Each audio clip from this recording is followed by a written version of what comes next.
Society tells introverts to speak up, but never tells extroverts to shut up. And if you have no friends, psychology says you're probably smarter than people collecting hundreds of fake ones. Your brain filters out fake people automatically. Most people can't even tell the difference. You have zero tolerance for fake people. Like, actually zero. You can tell when someone's smile doesn't reach their eyes, when they ask how you are, but their brain's already moved on before you answer. When they're nice to your face, then talk about you the second you leave the room.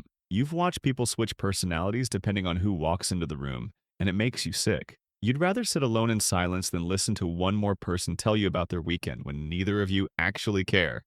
A Yale study found that introverts are actually better at understanding how people really think and behave. You pick up on things others miss. So when someone asks why you don't have friends, the real question is, why would you want the kind of friends most people have? Here's where it gets darker. You feel lonelier in a room full of people than you do sitting alone at 3 in the morning. That party everyone said would be fun? You felt more disconnected there than you've ever felt by yourself, because being surrounded by people who don't actually know you is worse than being alone. Way worse. Being alone doesn't make you lonely. Being completely misunderstood while standing in a crowd? That makes you lonely. You've experienced both. You know the difference. Most people have never felt truly alone, so they panic at the thought of it. You've been there, you've lived in it, and you realize something they haven't. Sometimes being alone is the only time you actually feel like yourself. But why does socializing feel like you're bleeding energy? Like someone's draining your battery with every single interaction? A Harvard study found that introverts have thicker gray matter in their prefrontal cortex, the part of the brain responsible for processing information and making decisions. This means your brain literally processes more information during every conversation than most people's brains do.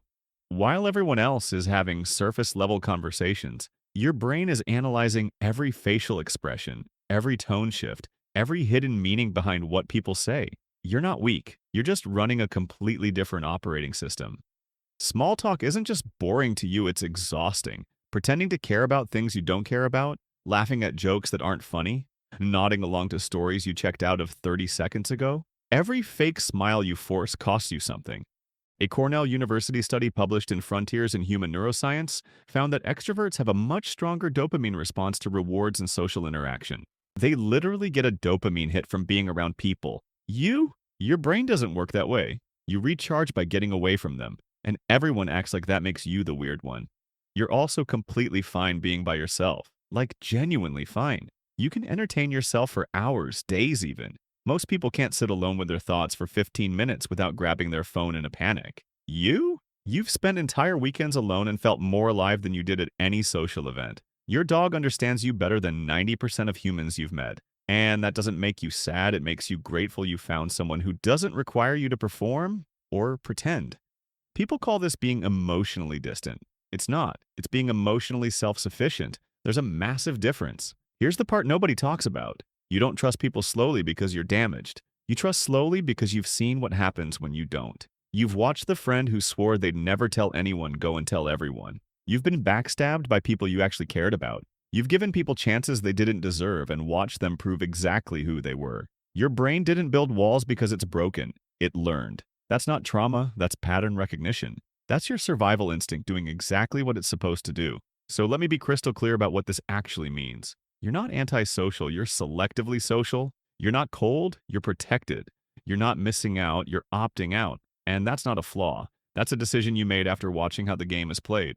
While everyone else is collecting surface-level friendships like Instagram followers, you're just refusing to play a game that was rigged from the start. My goal is to point out the simplest solutions that actually work to the most common complex struggles we all face. If you're into that, subscribe, because the next video might reveal something about yourself you've never realized.